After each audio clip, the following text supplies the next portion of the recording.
Boa noite a todos, mais uma vez começando o nosso programa, que é exibido pela Rede TV de terça a sexta-feira, meia-noite e meia, e aos sábados às 19h30. Eu quero também relembrá-los que nós estamos no ar pela CBTV nos Estados Unidos, em todos os lugares onde há uma grande concentração de patrícios. Entra no ar simultaneamente nos Estados Unidos, naturalmente guardando os fusos horários. Olha, hoje eu estou me sentindo mais uma vez um privilegiado, porque o meu convidado de agora, ele muito pouco falou a respeito de tudo o que aconteceu. É uma figura nacional, está em São Paulo a convite do Sidney Oliveira, da nossa Ultrafama. Eles são muito amigos e o Sidney me legou também essa amizade. Hoje eu sou um grande admirador, uma pessoa afável, uma pessoa deliciosa para a gente conversar, um ótimo companheiro. Estou me referindo ao ex-técnico da Seleção Brasileira, Dunga. Boa noite, amor. Tudo bem? Tudo tranquilo. O Sidney está te dando uma canseira? O Sidney, Nunca é canseira, não é? com as vitaminas que ele toma, ele está a 1000 por hora, a gente tem que se cuidar para acompanhar ele. Vive mais com ele aqui, mas esses últimos dias aí tem sido bastante corrido. Eu me sinto privilegiado em você estar aqui comigo, porque eu bem sei que desde que você saiu da seleção, depois do nosso time perder a Copa América, isso foi em 2016, não é? Nos Estados Unidos, você se recolheu, você pouco falou, você evitou. E eu sei que você carrega mágoas, quem é que não as carrega, não é? Depois de tudo que aconteceu com você. Então, é a primeira vez que o Dunga vai falar. Eu já me transformei num amigo do Dunga, mas hoje eu sou repórter e eu quero perguntar tudo. Então, a minha primeira pergunta, Dunga, é assim. Você se sente, com tudo que aconteceu, não é? Vítima de circunstâncias? Foi um baita azar? O que foi? Como é que você costuma se explicar para todo mundo? Eu acho que é parte do futebol, né? Nós entramos juntamente com o Gilmar na seleção depois da Copa do Mundo, né? O Brasil perdeu da maneira que ninguém esperava na Copa do Mundo, então tinha uma grande desconfiança, uma coisa muito negativa. A gente foi reformulando a seleção, foi trocando novas oportunidades, começou novamente a seleção a entrar nos trilhos. E aí no jogo contra o Peru, gol de mão, o juiz ficou 5, 6 minutos sem tomar uma decisão. Esse gol de mão foi fatal. E logo em seguida ia ter as Olimpíadas, né? A gente fica chateado porque estava na metade de um trabalho. Mas faz parte do futebol e eu me sinto muito feliz de ter participado 2 vezes como treinador da Seleção Brasileira, ter jogado 3 Copas do Mundo, nós termos ganho a Copa do Mundo depois de 24 anos. E é um período que a gente tem que tirar as coisas boas. Não adianta, as coisas negativas não fica para trás. É verdade. Agora, você ficou meio estigmatizado. Por exemplo, o Renan Calheiros comparou o atual governo com a seleção do Dunga. Você sabe disso? A gente vê... Assim, do jeito que está parecendo a seleção do Dunga. E não precisamos mais do Dunga, precisamos de Tite para nos levar a um novo Porto Seguro. Eu acho que é o oportunismo, né? No momento, de colocar esse tipo de palavra. Acho que ele colocou mais que o povo teria que decidir. Eu acho que na política também o povo teria que decidir. E se o povo decidisse na política, ele não estaria lá. E é um pouco do que nós estamos vivendo no nosso país hoje, as pessoas saírem atirando para tudo que é lado. E se pegar o currículo da minha vida e o currículo da vida desse cidadão, a gente vê que o Brasil ia escolher, sem dúvida nenhuma, quem sempre se comportou certo, assim, quem sempre representou bem o Brasil. Se você ir lá eu joguei na Itália, joguei na Alemanha, joguei no Japão, e o nome do Brasil sempre foi muito bem representado pela minha pessoa. Diferentemente do que esse senhor não nos representa da melhor maneira no Senado. Mas é a questão do oportunismo. Aproveitou para tirar um pouco da responsabilidade dele, para jogar o foco, como se diz, né? Criar uma notícia nova para colocar numa outra pessoa. Quem mais você tem mágoa, o Dunga? Eu não tenho mágoa, porque eu acho que eu tenho pena dessas pessoas. Por quê? Vou te explicar isso. porque eu vou no supermercado, eu vou na padaria, eu vou no aeroporto, eu vou na rua sem segurança e sou respeitado pelas pessoas. Né? Eu até faria um desafio, andamos eu e ele na Avenida Paulista e vamos ver quem a população vai respeitar ou não. Entendi. Olha o desafio. Dunga, você, agora esse seu recolhimento, você não é mais visto em debates, em discussões, timidamente você se manifesta pelas redes sociais. É proposital? Você quis um período equidistante de tudo isso? Bom, eu tenho um temperamento, né, firme, duro, e eu sempre achei antiético, quando eu estava na seleção, as outras pessoas falar do trabalho do profissional que está na seleção. No momento que eu saio, eu não tenho que falar das pessoas, né? É aquela história, né? Se eu não quero que faça comigo, eu não vou fazer com os outros. Então tem que deixar as pessoas trabalhar. Eu acho que é um momento também de você se recolher, pensar tudo o que aconteceu, onde pode melhorar, onde você pode ter uns contatos melhores, fazer outras coisas também, não ficar muito bitolado só ao futebol. Por exemplo, com o Sidney, tem os trabalhos sociais, eu tenho a minha empresa em Porto Alegre, conviver com outras pessoas, como conviver contigo, para ter outra forma de pensar, outra mentalidade, né, para a gente se aprimorar. Outras visões, se aprimorar mais na vida. Agora, bom, futebol você não vai escapar, né, Dunga? Porque aí eu quero até saber, está se cogitando que você poderá assumir o Internacional de Porto Alegre. E como é que tem de verdade nisso? Não, isso não tem verdade. O Internacional tem um ótimo profissional trabalhando lá, chegou há pouco tempo, é normal que tenha um período de oscilação, né? Mas agora as coisas se encaminharam. Tive vários convites para trabalhar fora do Brasil, mas eu não sou do tipo da pessoa que coloca na imprensa, eu fui convidado por A, B ou C. Se eu não vou aceitar, eu nem dou assunto, não dou mais continuidade. Porque saindo da seleção é um trabalho bastante intenso, né? Muito difícil, e é um momento família também tem que dar atenção para a família. Eu brinco sempre que chegou um momento que eu tenho a minha profissão, mas já estou encaminhado mais da metade.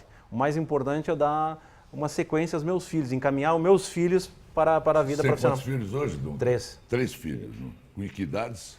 A Gabriela tem 30 anos, que trabalha com design. O Bruno é preparador físico, trabalha nas categorias de base do Grêmio. E o Matheus, com 10 anos, que é o mais novo. Ninguém com a bola? Não, o Bruno tentou, o Matheus, como era muito novinho, eu ficava vendo o jogo o tempo todo, ele não pode ver futebol. Agora, e a China?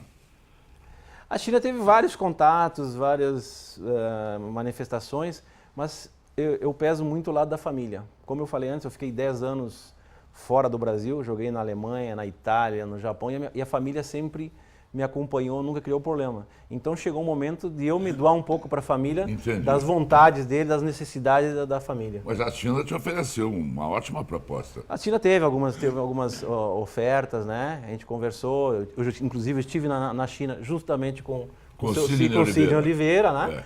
Não deu certo alguns aspectos, mas é uma coisa que time que seria na China? Era em Xangai, não me lembro o nome do time agora. Em Xangai. Mas eu não tenho muita pressa, não. Você comandou 2 vezes a seleção brasileira, não é? Na primeira passagem, em 2010, teve problemas com o Ricardo Teixeira, você teve?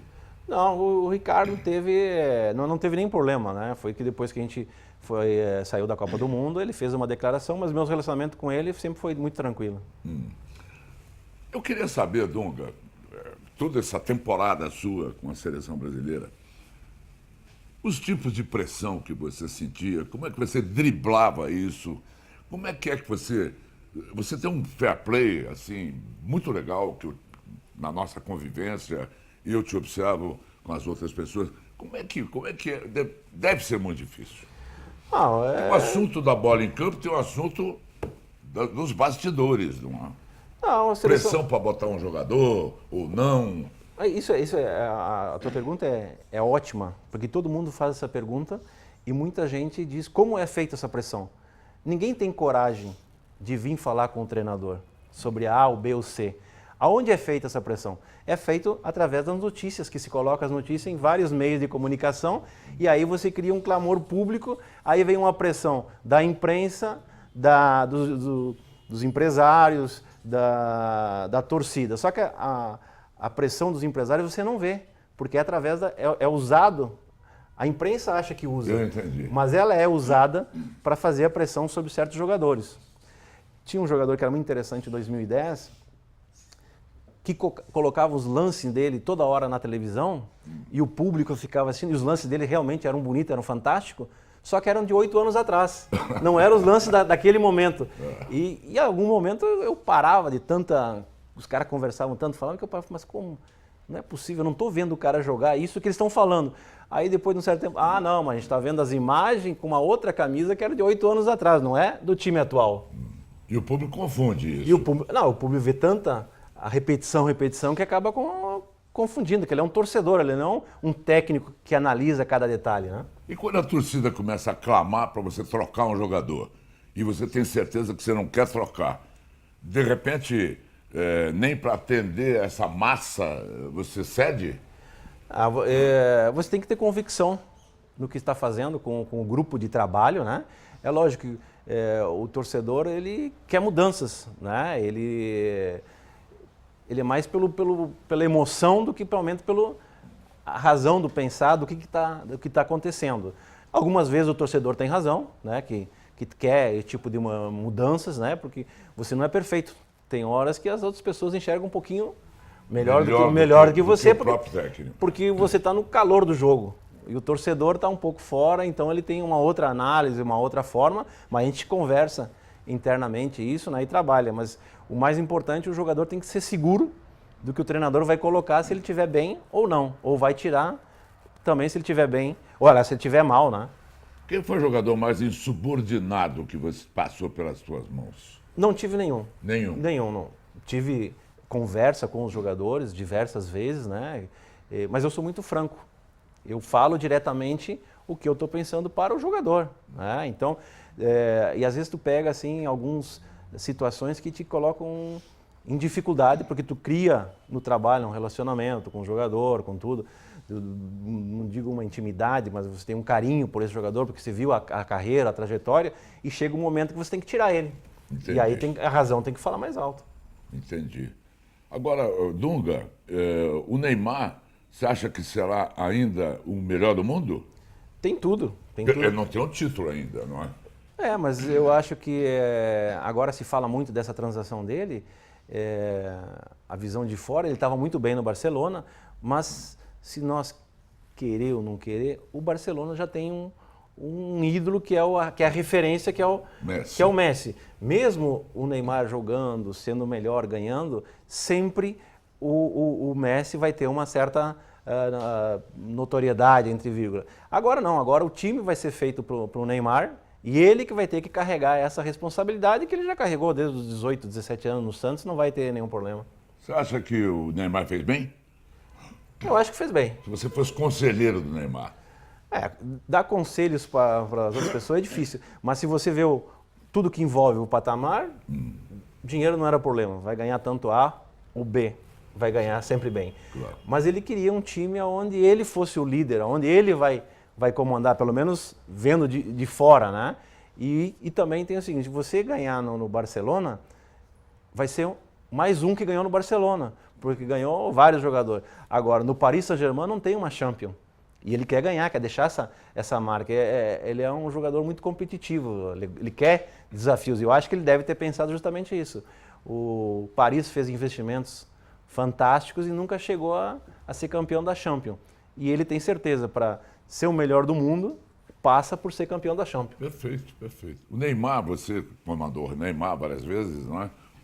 Ele, quando fica irritadiço, sai mais gol?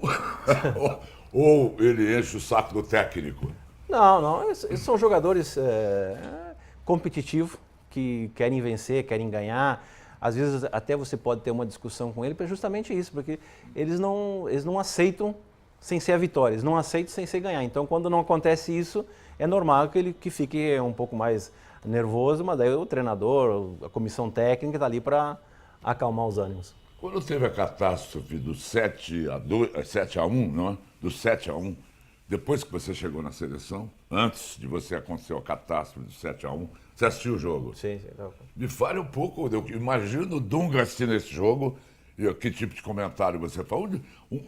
Como é uma catástrofe que está atravessada na garganta de todo brasileiro? Eu acho que é uma coisa assim que vai acontecer uma vez na vida, né? Pelos jogadores, pela qualidade dos jogadores, tanto da Alemanha quanto do Brasil, né? E às vezes o lado emocional, tem um lado emocional individual e coletivo. Nesse jogo eu estava comentando para o Al Jazeera, né? Era Jazeera, televisão. Nem só eu, como eles também não acreditavam naquilo que estava acontecendo. Acho que o público, e nem mesmo os alemães, estavam acreditando no que estava acontecendo, né? Mas é bom também você tocar nesse assunto, que a gente não pode esquecer que o Filipão foi campeão mundial. Verdade. Foi campeão mundial. Teve essa situação na Copa do Mundo no Brasil, ninguém esperava. Agora a gente tem que respeitar o profissional. E é um vencedor, aonde ele foi, levou Portugal na final da Euro, foi campeão com o Grêmio, com o Palmeiras, é um cara que tem uma trajetória. Às vezes no Brasil, a gente para elogiar alguma pessoa tem que destruir a outra. Às vezes para a gente fazer uma crítica, a gente vê só o lado negativo. Nós não vamos esquecer esse 7-1. Nós vamos comentar sobre o 7-1, mas a gente não pode esquecer a trajetória do Filipão, né? Nunca. A imprensa sempre Você sempre se deu bem com a imprensa? Uma boa parte da imprensa eu sempre me dei bem. Eu acho que quando você trabalha com profissionais da área, ele consegue entender um momento de dizer sim, um momento de dizer não, e um momento que você tem a sua opinião, eu vou te respeitar, mas eu também tenho a minha opinião e você tem que respeitar. Nem sempre a gente vai concordar, mas vai ter algum momento que a gente vai ter atrito, porque cada um tem um interesse diferente, mas eu coloco assim que eu sempre fui honesto e correto com todos. Mas você é durão também. É considerado. Não, eu não sou durão. Eu cumpro as regras. Eu cumpro. Agora no Brasil a gente está reclamando que não tem regras, não tem lei. As leis têm, que a gente não cumpre essas leis. Todos, não vou dizer assim que como as pessoas vêm falar aqui sempre assim, porque a sociedade é injusta. Eu faço parte da sociedade. Então se a sociedade não cumpre as leis rigorosamente, eu também faço parte dessa sociedade. E sempre no meu trabalho eu coloquei, o que era combinado não é caro. Eu sou um pouco do sul, né? Combinado não é caro. Então a gente combinou isso. As regras são essas. Vão ser para todos. Se nós queremos ter a exceção, a gente começa a fazer diferente. Ô Dunga, você fala inglês, alemão, italiano, espanhol. É isso mesmo? Tudo isso? Não. Eu falo espanhol, italiano e arranho um pouco o alemão. Quando eu começo a ficar 10, 15 dias, eu começo a lembrar. E falam muito em alemão, mais sobre parte de futebol. Entendi. Se entrou política, economia, as palavras já mudam. Agora, no futebol eu já começo a entender e um pouco de inglês eu entendo, mas não falo bem. Você era muito estiloso com as suas roupas no campo, não é? Diz que a tua filha que era a tua consultora e falava, pai, vai vestir isso, vai vestir. É verdade isso? É meia verdade, né? Ela me dava muito presente, falava comigo, gostou de moda, morou na Itália. Agora ela tem uma loja de design em Porto Alegre, né? É que nem eu falei antes, os filhos, se nós não ajudarmos nossos filhos, quem vai ajudar? É verdade. E o apelido Dunga? Foi ela que te deu? Não. O apelido Dunga foi meu padrinho, o Peronde, quando eu era muito pequeno. Meu pai foi jogador de futebol e ele falava que a grande fortuna dele seria eu, né? E aí os amigos dele, o Peronde, vendo eu caminhar, eu era baixinho, perna grossa, torta, falando, esse vai ser um anão, vai ser o Dunga, não vai jogar bola, tudo. E aí pegou, não sei mais. Tem a ver com os 7 anões, né? O Dunga dos 7 anões. Exatamente. Olha, deixa eu mostrar uma coisa para vocês, fazer uma pausa de falar de futebol com o Dunga. Como eu disse, o Dunga está nos visitando a convite da Ultrafarma, do Sidney Oliveira. E o Dunga esteve hoje a convite do Sidney. Eles foram ao Mosteiro da Luz, que fica aqui no centro de São Paulo. Eu estou impressionado com o que você está me descrevendo, não é? Porque esse mosteiro foi feito pelo Frei Galvão. Foi legal a visita? Foi super interessante. Primeiro que dentro de uma metrópole como São Paulo, você jamais imaginaria uma área verde, e é um museu, porque foi feito pelo Frei Galvão, sem ter estudos. É o primeiro santo brasileiro. Santo brasileiro, uma estrutura que até hoje resiste ao tempo, agora graças ao seu Sidney Oliveira, foi toda ela reestruturada, as madeiras, mas as irmãs viveram clausuradas há muito tempo, sem... Mas ainda tem a clausura. Tem lá. ainda a Tem clausura. a clausura lá, que são celas, não é? Mas antigamente era mais restrito, era mais rígido, elas não saíam do mosteiro porque os médicos, dentistas, tudo vinham até o mosteiro. Agora elas já têm que sair para ir no médico, tudo, mas continuam né, enclausuradas. E se vê as celas que eram os quartos, que elas dormiam no chão, o Frei Galvão também dormia no chão, nas esteiras. É um negócio fantástico, todos os móveis feitos pelo Frei. E o mais interessante é que antes dele morrer, ele planejou toda a torre, deixou toda ela feita lá para que o próximo terminasse com... Você tocou o sino lá? Tocamos o sino, 245 anos o sino, o mosteiro, é fantástico.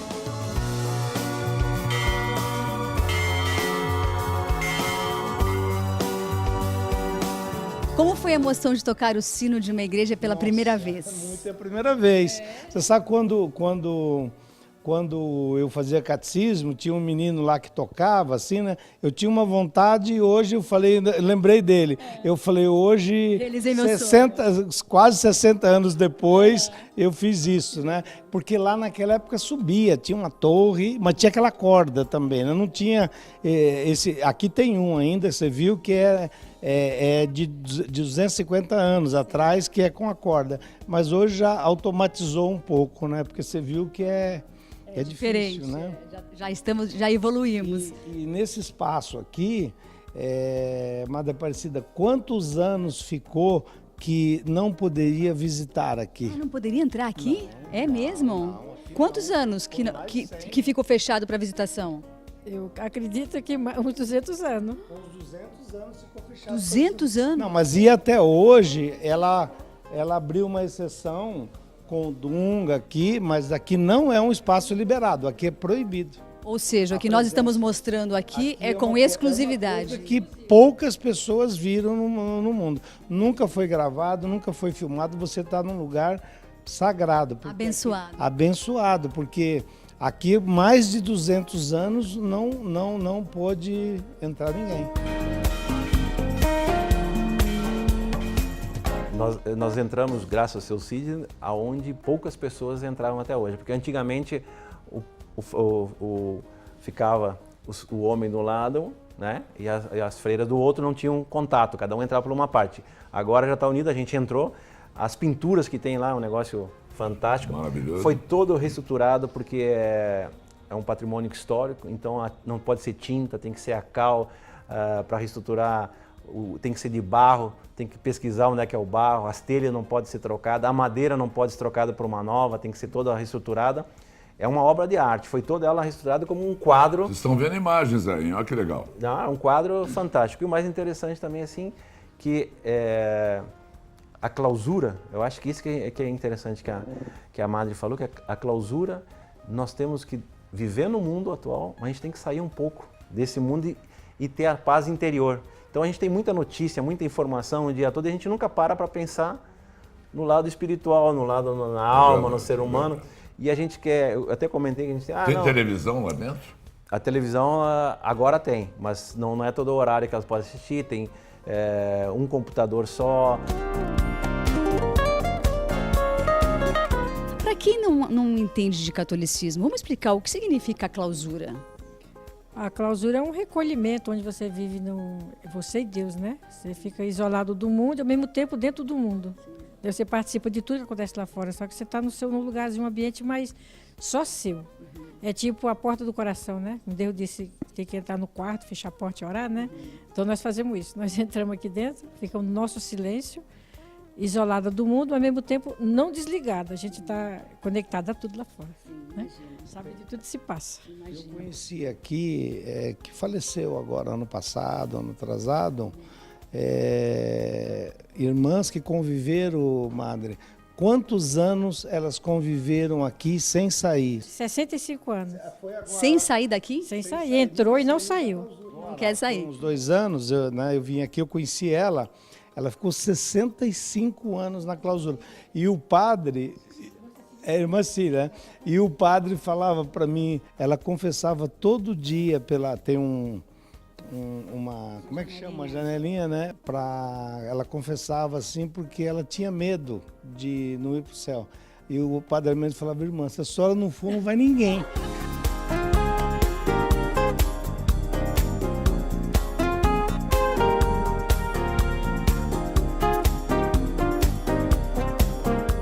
Eu gostaria de falar de um momento especial que acontece aqui, que começa dia 12 de outubro. Mas eu vou perguntar para a irmã como funciona e de que forma você pode participar.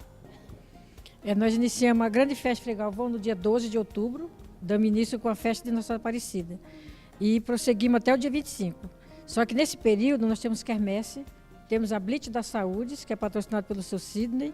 O pessoal vem aqui, é uma equipe, né, de médico, né?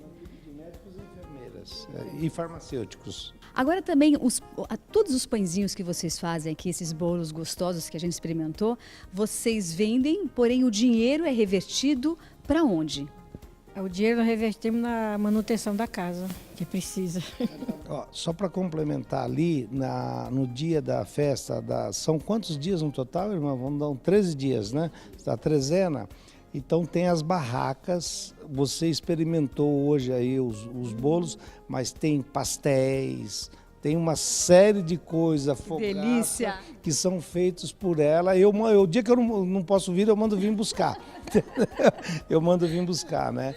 Mas eu falar de São Frei Galvão, a cada vez que eu venho, eu me surpreendo mais com essa paz. Eu acho que, e inclusive, você tem que morar na minha casa. Eu construí uma capela de São Frei Galvão na minha casa, né? E foi inclusive com a participação, e nos vitrais tem um desenhista fez os vitrais, né, com as fotos. Você tem que uma hora conhecer. De vez em quando aí nós celebramos a missa lá, né? E o padre aqui do mosteiro aqui da Luz aqui vai com as irmãs, né? E com autorização aí, né, porque elas estão na clausura, mas já celebramos missas lá e passamos momentos muito bonitos lá.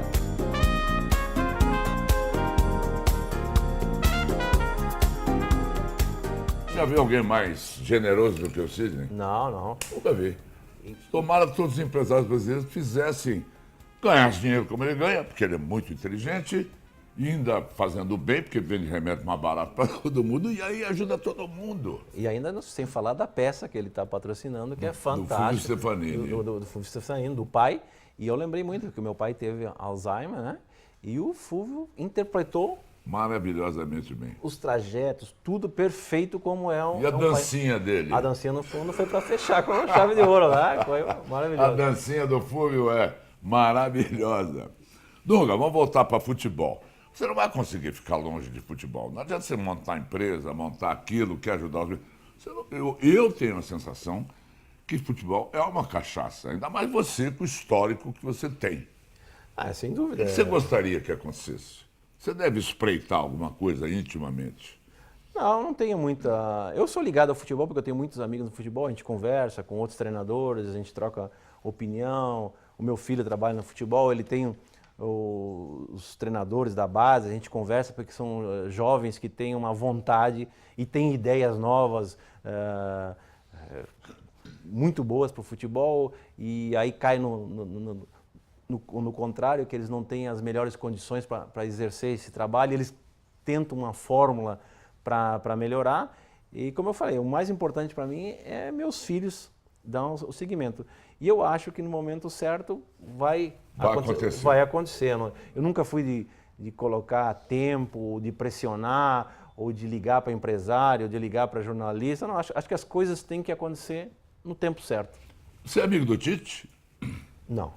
Vocês não são amigos? Não. Mas você conhece? Conheço, sim, mas a minha amizade... Mas não tem intimidade? Não tenho intimidade, né? O que você acha do trabalho do Tite? É bom trabalho, tá tendo ótimos resultados na seleção brasileira, fez um bom trabalho no Corinthians, agora tem um novo treinador no Corinthians com uma ideia também muito brilhante, está tendo um campeonato excepcional. Eu acho que o Brasil tem muitos bons treinadores, depende da oportunidade, depende do elenco, depende do que está por trás e dar o suporte, as coisas vão naturalmente. Se o Tite chegasse você, nunca vem cá, olha, eu estou satisfeito, a seleção está ganhando, recuperou a confiança e tal, mas eu gosto muito de você, Me fala alguma coisa para contribuir com o meu trabalho, para enriquecer o meu trabalho. O que você falaria para o Tite? Eu acho que não tem muito o que falar. Ele tem que ter as convicções dele, né? E continuar o trabalho dentro daquilo que ele pensa de futebol, né? Quando o cara ganha, a gente tem que dar parabéns, não tem outra coisa. E o assédio feminino? Você é um cara bonito. Eu sei que você está casado há mais de 30 anos, mas o assédio é inexorável. Como é que você lidou com isso? Como é que você lida com isso? Eu acho que as pessoas vêm falar, porque no personagem, está na televisão, pessoas gostam do futebol no Brasil, né? Vem com muito respeito, muito tranquilo. Você pode ver lá na festa, lá as pessoas vêm muito tranquilas. Assim de mulher, ele... Não. O Dunga, você viu, não? A câmera estava em cima de você. Aí o Michel, que é meu câmera, mas o Dunga é um cara que não dá bola para torcida. Assim, para mulher, assédio de mulher que ele está falando. As pessoas vêm Qual foi o assédio mais, assim, desconfortável que aconteceu para você? Alguma mulher entrou no seu quarto, no jogo, no exterior? Eu quero você, Dunga. Não tem. Na época é bem tranquilo nessa época, bem calmo. Agora ainda todo mundo tem celular, tem cama, todo mundo fica tranquilo. Mas acho que o torcedor ele quer chegar perto, quer conversar, como se vê, contigo na rua. Os caras vêm, quer conversar, quer saber da tua história, como é, como não é, o que acontece. Às vezes tem muito folclore também no futebol, que as pessoas falam muito, dizem, exageram bastante. Tem uns que gostam de se vangloriar, de contar um pouquinho a mais do que é a realidade, né? Faz parte do futebol. Agora, você pensou em política já foi convidado. Já fui convidado, inclusive recentemente, mas não passa pela minha cabeça. Todo mundo fala, né, que não gosto de política. Não, política nós fizemos o dia todo. O tempo todo. Na nossa casa, na nossa família, com os amigos, né? Mas eu acho que eu já faço a minha parte nos trabalhos sociais. Não preciso de ter um cargo político para fazer alguma coisa para ajudar as pessoas, para melhorar. E às vezes não é nem para ajudar as pessoas, para me ajudar para mim me sentir melhor. Eu acho que é o caso do Sidney também. Ele se sente bem fazendo isso. Ele se sente bem alegre, né? Porque o futebol é uma coisa assim, Amaury, que abriu as portas para a minha vida, me levou a conhecer Itália, Alemanha, Japão, onde muita gente paga para conhecer museu, teatro, e eu tive a felicidade de conhecer. E o futebol também faz você, como eu não pude estudar, porque eu tinha que jogar tudo, né? O futebol me fez conhecer pessoas como você, como o Sidney Oliveira, um grande empresário. Eu ouvindo ele, eu vou aprender o que que eu não pude ir no colégio para aprender. Qual foi o país que você mais gostou fora do Brasil? Fora do Brasil, claro. Eu gostei de todos, tá? Assim, sem demagogia. A Itália é muito parecido com o Brasil, né? O jogador de futebol é Deus. A gente fala que no Brasil... Não, na Itália, se tu for um bom jogador e for um ser humano, um cidadão, de respeitar as pessoas, de conversar, abrem as portas, tu vai em qualquer lugar, as pessoas te fazem um rei. Na Alemanha já é mais rígido, o futebol é muito sábado e domingo. Agora, em termos de cultura, de vida, o Japão... É imbatível. É imbatível. A educação das pessoas... tecnologia, o respeito pelo ser humano, é um negócio do outro mundo. Dunga, só antes de encerrar, eu só queria fazer mais umas perguntas para você sobre regras de futebol. Agora se confere o gol eletronicamente, né, com as câmeras. Me fale um pouquinho. O Pelé defendia o fim do impedimento, você lembra disso? Sim. Defendeu, falou aqui no meu programa, que impedimento não existe. Como é que você vê? O que você faria? E você concorda com o Pelé? Não concorda? Essa conferência eletrônica parece que perde um pouco o brilho do jogo. Eu não sei. Melhor assimilar o erro do juiz do que parar tudo e ficar conferindo lá na câmera. Eu acho que o futebol é um pouco diferente dos outros esportes, né? Se nós vamos para 80 mil pessoas, 100 mil pessoas... tem que ter uma tecnologia muito apurada para parar poucos 20, 30 segundos, um minuto no máximo. Não pode ser todos os lances que vão ver Conferir. E também eu acho que todo mundo está conferindo, todo mundo usando, mas todo mundo está dizendo que não está usando. Então isso cria ao torcedor uma certa desconfiança. É verdade. Tem que chegar e dizer, não, vai ser usado, ponto. É bom ou é ruim? Eu acho que a polêmica faz parte do jogo. Lógico. muita gente que está indo contra vai perder o emprego, porque não vai ter a polêmica. E no dia seguinte vai falar do quê? Que vai falar Se do não quê? tiver essas coisas para poder comentar. E mesmo, aí é um negócio interessante, né, Maurício? Que a televisão repete 3, 4 vezes. E o comentador, muitas vezes, ele não chega a um denominador comum. É verdade. E tu imagina o juiz com a pressão, com o cara de fora. Agora, o Pelé delirou com essa história do impedimento, acaba com o impedimento. O jogo ia ficar mais espaçado, os jogadores, né? E tu não ia ver muita organização. Tá? Ia ficar muito longo o campo, né? É teoria, né? Todo mundo fala que ia sair mais gol. Mas será que ia sair mais gol? Porque aí os caras iam ficar dentro da área parado, a defesa ia ficar parada assim, não. Assim a defesa tem que sair, tem espaço para fazer o contra-ataque, para ter as jogadas de gol. Eu acho que o futebol, nós precisamos mais... hoje eu estava lendo uma reportagem muito interessante, a gente precisa mais de jogadores que driblam. Não tem mais drible, não Drible, tem os garrinchas drible. da vida. Tem que incentivar o drible. A gente foi copiar muito da Europa, que todo mundo acha bonito hoje. Eles vão dizer que eu sou polêmico, né? Ah, não, mas o treinador tem que estudar. Mas todos nós temos que estudar. Todo dia nós temos que estudar. Agora, a gente não pode esquecer que na faculdade vão 60, 70 mil alunos e só passa 10. A gente não tem mais batedor de falta, que nós tinha Zico, Éder, Branco. Você jogou com quem desse time estrelado aí, Dunga? Eu peguei um time bom, né? Peguei o Tafarel, Jorginho, Aldair, Márcio Santos, Mauro Silva, Branco, Bebeto, Romário, Zinho. Teve uma geração Bem legal. bem legal. Dunga, muito obrigado, querido. Grande Dunga, meu amigo, hein? Meu amigo. Ele na intimidade é mais interessante do que a gente entrevistando aqui. Quer falar alguma coisa a mais que eu não te perguntei e que você me privilegia falando pela primeira vez, depois de todo esse tempo, com uma longa entrevista, de repente eu deixei algum aspecto de lado e eu queria deixar a minha câmera aberta para você. Eu acho que agradecer o Sidney Oliveira por Principalmente. ter nos apresentado e por estar me proporcionando conhecer pessoas diferentes, do mundo diferente. Padre Omar. Padre Omar, hoje com as freiras. Eu acho que conhecer pessoas diferentes e do bem, que é o mais importante. Pessoas que têm um pensamento positivo, alegre, né? E sem falar nas vitaminas que ele nos dá para nos manter inteira, né? Está tomando vitamina que não acaba mais. Obrigado, Dunga. Um beijo na família e até a próxima. Até a próxima. Nós estamos sentados e a gente bebe moderadamente. Moderadamente. Quando você jogava, não bebia nada. Não. Eu estou tirando atrasado. Dunga, especial para vocês.